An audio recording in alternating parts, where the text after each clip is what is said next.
Sugar test کب کروانا چاہیے؟ ذیابطیس، شکری ذیابطیس، جس کو شکری یا شوگر انگریزی میں ڈائبیٹ میلٹس بھی کہا جاتا ہے، عموماً وراثتی اور ماحولی وجوہات کے ملاپ کی وجہ سے ہونے والے بے ترتیب یا اضطرابی استقلاب کا متلازمہ ہے، جس میں بلڈ شوگر کی سطح میں غیر معمولی اضافہ ہو جاتا ہے۔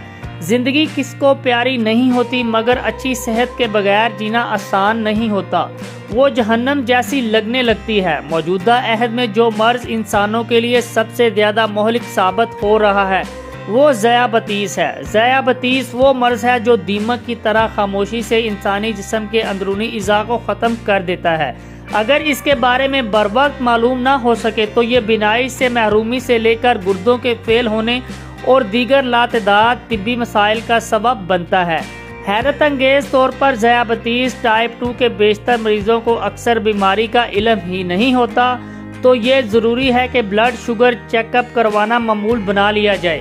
صحت مند بلڈ شوگر لیول کتنا ہونا چاہیے؟ ایک صحت مند فرد کا کھانے سے پہلے شوگر لیول 100 mg/dl اور کھانے کے بعد 70 سے 140 mg/dl سے کم ہونا چاہیے۔ اس کے مقابلے میں ذیابطیس کے آغاز یا پری ڈائبٹس کے شکار افراد کے کھانے سے قبل 80 سے 130 mg/dl اور کھانے کے بعد 180 mg/dl ہونا چاہیے تاکہ وہ پیچیدگیوں سے بچ سکیں۔ کس عمر میں بلڈ شوگر چیک اپ کی عادت اپنانی چاہیے؟ ہر وہ شخص جس کی عمر 40 سال سے زیادہ ہو اسے اپنا ابتدائی بلڈ شوگر چیک اپ کرا لینا چاہیے۔ اگر نتیجہ نارمل آتا ہے تو ہر 1 سال بعد ایسا کرنا چاہیے۔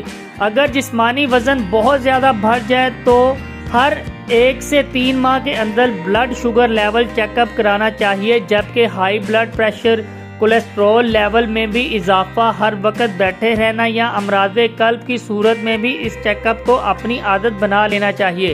اگر پری ڈائبٹس کی تشخیص ہو چکی ہے تو ہر سال اس چیک اپ کو اپنی عادت بنا لینا چاہیے۔ ذیابطیس کا علاج غذا اور ورزش ہے۔ ذیابطیس کے خطرے کا شکار افراد کو HbA1 ٹیسٹ لازمی کروانا چاہیے۔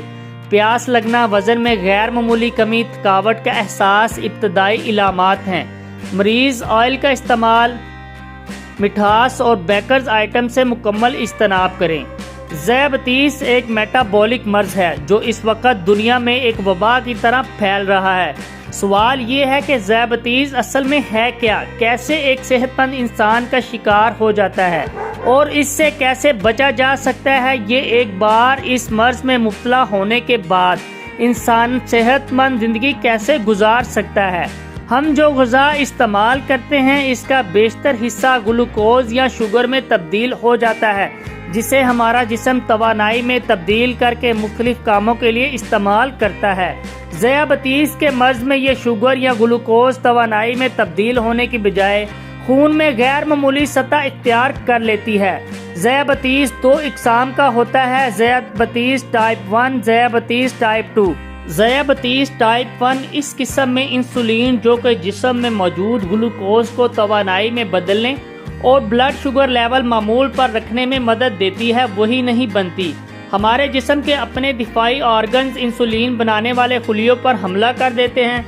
اس صورت میں مصنوعی انسولین کا استعمال ہونا لازمی ہو جاتا ہے۔ ذیابطیس کی اس ٹائپ سے 5 سے 10% عوام متاثر ہوتی ہے اور زیادہ تر یہ پیدائشی طور پر موروثی بیماری کے طور پر ہوتی ہے۔ ذیابطیس ٹائپ 2۔ ذیابطیس کی اس قسم میں جسم کے اندر انسولین بنتی تو ضرور ہے مگر یہ اس کی مقدار کافی نہیں ہوتی۔ اس مرض کے لاحق ہونے کے نتیجے میں جسم انسولین کے اثرات پر رد عمل کی صلاحیت سے محروم ہو جاتا ہے۔ یہ ذیابطیس کی سب سے عام قسم ہے اور 90% افراد کا اس کا سامنا کرنا ہوتا ہے۔ اس کی علاج غذا اور ورزش وغیرہ پر توجہ مرکوز کر کے کیا جا سکتا ہے اور کم عرصے تک انسولین کے بغیر اس پر قابو پایا جا سکتا ہے، مگر آج کل کے ناقص طرز زندگی کے نتیجے میں یہ شروع سے ہی مریض کو مصنوعی انسولین کا محتاج کر دیتی ہے۔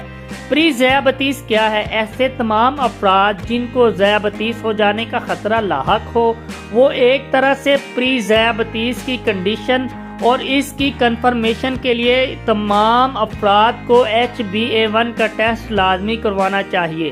کن لوگوں کو پری ذیابیطس کا ٹیسٹ کروانا چاہیے؟ جن کی عمر 45 سال سے زیادہ ہو، ان کے خاندان کے لوگوں کو ذیابیطس ہو، ایسی خواتین جن کو حمل کے دوران ذیابیطس ہو گئی ہو، ایسے مریض جن کو ہائی بلڈ پریشر یا کولیسٹرول کے زیادہ ہو جانے کا خطرہ ہو۔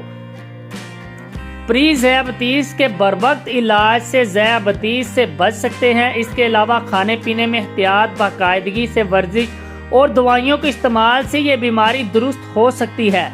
5 سے 7% وزن میں کمی کرنے سے بھی آپ پری ذیابیطس کو ذیابیطس میں تبدیل ہونے سے روک سکتے ہیں۔ یاد رکھیں کہ ذیابیطس کی بیماری کچھ سال ہو جائیں تو اس کو کنٹرول تو کر سکتے ہیں، لیکن اس سے چھٹکارا نہیں پایا جا سکتا۔ اس لیے پری ذیابیطس کا نام سن کر لوگ پریشان نہ ہوں۔ یہ ایک نہایت قیمتی موقع ہے جس کے علاج اور احتیاط سے آپ ذیابیطس سے بچ سکتے ہیں۔ ابتدائی علامات کیا ہیں؟ ذیابیطس کی ابتدائی علامات بہت ہلکی ہوتی ہیں اور جب تک آپ اس کا ٹیسٹ نہیں کرائیں گے تو آپ اس سے لا علم رہیں گے۔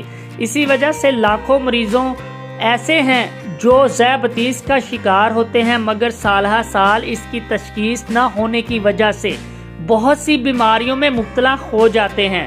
ذیابیطس کی علامات میں مندرجہ ذیل علامات شامل ہیں۔ ان علامات کو اپنے اندر محسوس کرنے کی صورت میں فوری طور پر ٹیسٹ کروائیں اور احتیاطی تدابیر پر عمل کرنا شروع کریں۔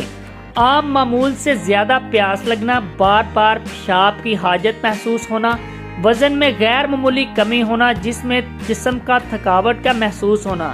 ذیابیطس اور خوراک۔ سب سے بڑی افواہ ذیابیطس کو لے کر یہ ہے کہ ذیابیطس چینی کھانے سے ہوتی ہے اور محض خوراک میں چینی کم کرنے سے اس کا علاج ممکن ہے۔ اس کی بنیاد پر یہ جملہ صرف عام بن چکا ہے۔